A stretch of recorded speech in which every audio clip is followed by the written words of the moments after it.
All right. So in that last video, we talked about what short form copy is, the purpose of it. We know that it's to grab someone's attention on some platform like an email or social media, grab their attention, build some curiosity and desire, and then send them to go consume some information, go be sold to, or do something in another location, right? It's to grab attention from here and move it to here, right? And today I'm going to be talking about the DIC framework, which is a framework. It's a skeleton. It's like a series of steps you can follow to create high curiosity short form copy. So emails, Facebook ads, social media posts, stuff like that, that create a lot of curiosity and get people to go take action, right? It's a good framework. It's a really powerful one. It's the foundation. It's the one you should know how to use better than anyone else, right? Now, the DIC framework, again, it's all about grabbing their attention and building massive intrigue and then directing the reader to click. It's just a simple, it's the meat and potatoes of short form copy.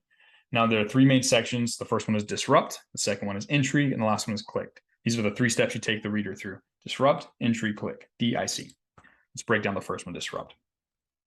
So this is the part where you catch their attention, right? They're out there cruising through their email. They're out there going through social media. They get a notification on their phone or something.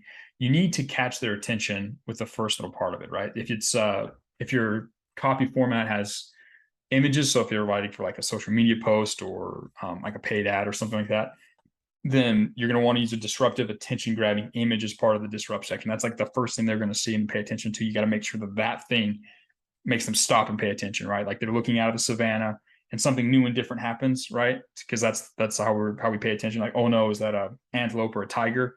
Like you want that same effect to happen when they come across your short form copy. That first section, the first thing they see, whether that's an image for an ad or like, for example, so a subject line for an email, you want to make sure that first thing, it's different enough from everything else they see on their feed or their inbox that stands out and their attention is drawn to it, right?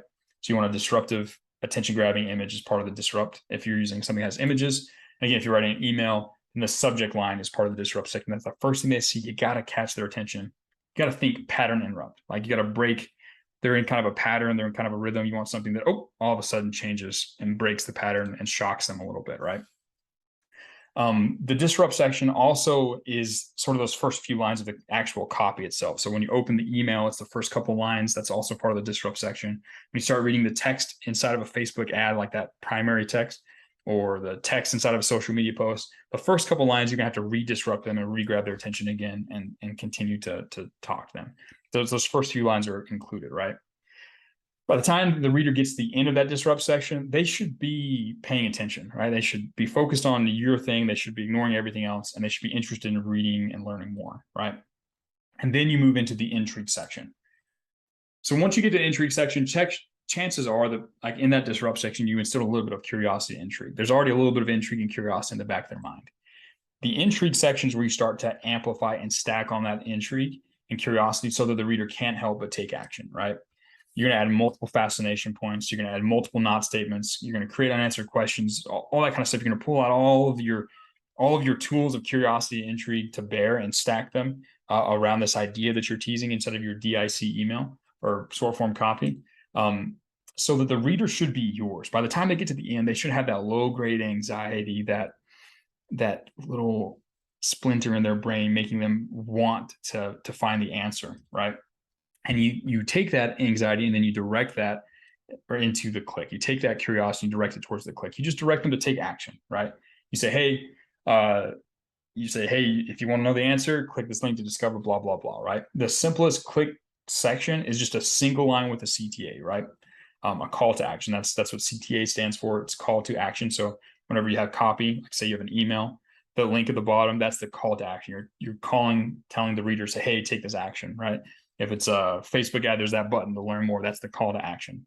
Anytime you ask the reader to do something, that little section is called the CTA or the call to action. Just a little marketing term for you there. But a good CTA and short form copy and a DIC copy contains really all three elements of DIC all in one, right? It should be enough to get the reader to click the link all by themselves, right? So a lot of people aren't going to read your entire copy. They might just, for example, if it's an email, they might open the email and scroll to the very bottom and read the CTA and decide right then and there if they're going to actually click, right? So a good CTA is going to have some disruption. It's going to talk about something they care about, an opportunity or threat, and it's going to have some curiosity elements there to build that little curiosity, that anxiety, and then it's going to tell them to click or take action, right? It should have all of that in one single line so that if someone opens the copy, scrolls to the bottom, they can just take action based on that, right? You also want to make sure that your CTA, that click section, doesn't reveal the answer to the secret you've been teasing in the intrigue section. You've been building up a lot of curiosity. You've been playing like 20 questions, but you've answered 18, and there's only 2 more, and they're really curious about it. You shouldn't tell them what it is in the actual CTA, right? Like let's say you're teasing some information about losing weight, and you've added a bunch of fascinations, some not statements, not keto, not this, not that. And then you get to the CTA, if you say click here to join the course and buy the blah blah blah, then you kind of ruined the spell. You've told them that they're going to find a course on the other side of this, and they're just not going to be interested, right? You're going to want to keep the illusion alive, or the mystery alive, and make sure that all the answers are on the other side of the link. So to say, they're on that page that they're going to visit once they click the link or take that action, right? As a bonus, you can add a PS section at the end of your DIC copy to drop even more intrigue on the reader or amplify their pain or desire, right? So you do the whole email, you give them a CTA and blah, blah, blah signature, and then you can do a PS, and then you got an additional fascination point or amplify the pain or desire with a single line or two to just sort of stack on top of it, because that kind of can amplify the experience. You don't have to always do it, but it's something to keep in mind. DIC based short form copy works really well when you're talking to cold traffic, right? So you're going to use this format when you're talking to people who have no idea who your company is. This is a great way to get them to step into your world and learn more about it. It's also really good if you're teasing something that your customer doesn't already know about, right? If they're super familiar with a course or a product, it's hard to tease it because they already know the answer to the riddle. So there's other formats that are really good for that. But this is really good initially to start building some curiosity and get people who haven't heard about your brand or haven't heard about your products to come in and be interested in it, right? You can also use this format to get readers to consume free content like YouTube videos, blog posts, podcast episodes, etc. Right? So as you're working with businesses, or as you have an audience and you want them to go consume different pieces of content to help mold their beliefs and provide value to them, you can use DIC to do this. You tease them, get them all interested and curious about it, and then send them the link to go consume that video. It'll help increase your views and the engagement around that stuff quite a bit if you use the DIC format. Yeah, let's look at some examples that I put together of short form DIC copy, right? So this is a document. It might be better. There might be some more of it, but I'm going to show you this example of some DIC copy. The disrupt section is in yellow, the intrigue is in blue, and the click is in green. So here's an example of an email. This is one I wrote to my student list. So I've got an email list. I send example copy out to students. You don't have to buy anything from it. It's just like as an example, so you guys kind of feel for what it's like. So the subject line was Tate's big secret, right? And then here's part of the disrupt part. Like, there's a reason Tate is the kind of superior man he is. I started to tease a little bit, but I've connected it to this desire, like to be like Tate, for example, which a lot of HU2 students want to be, right? They want to become a superior type of man. So that's the disrupt. Intrigue right here is, it's not genetics, it's not raw IQ, and it's not luck. This is traditional not statements. We're teasing behind this sort of big secret, this thing. We've told them what it's not, so they now are curious. He used a very specific, hyper-powerful mental model to propel him from obscurity to irrefutable greatness. And that's like just a curiosity bullet. Tate quietly teaches the serious men who ask. Click here if you want to be let in on Tate's big secret. Simple CTA, simple call to action.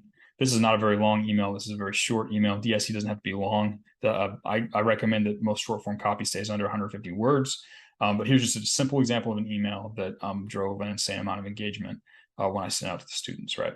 DIC. Let's take a look at the Facebook ad. Now, I created a Facebook ad. I didn't run it, but it's basically the same copy. But this is just so you can show how it works, right? The image is part of the disrupt section, right? This is the first thing that they're going to see. So it's Tate, big bold letters, red thing, arrow, and still some curiosity. It's going to stop the scroll. There's this other part of the disrupt, which is the first line here. There is a reason Tate is the kind of superior man he is. I put an emoji, the point, the down arrow. Emojis are cool for disrupt as well. You can use them in subject lines.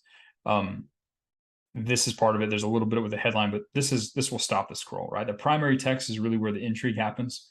And again, it's the same copy as the email. This is just so you see how it works across different formats. So once you expand the ad, you can read, it's not genetics, not raw IQ, blah, blah, blah, the same stuff. And then the last part here, the last part of the primary text plus this section right here, this is the CTA, the call to action, the click section. Click the button below if you want to be let on Tate's big secret, discover Tate's secret to success, learn more. That's the CTA, it's the call to action, it's the click section, right? Here's this as an Instagram post. I did this for like 3 seconds. I don't think anybody saw it, which is cool, but I just did as an example. Same thing, right? Image is the disrupt. The first line there is part of the disrupt. The text is the intrigue, and then the call to action, usually on like an Instagram post, is to go click a link in the bio or whatever. But again, this is kind of how it looks over 3 different formats.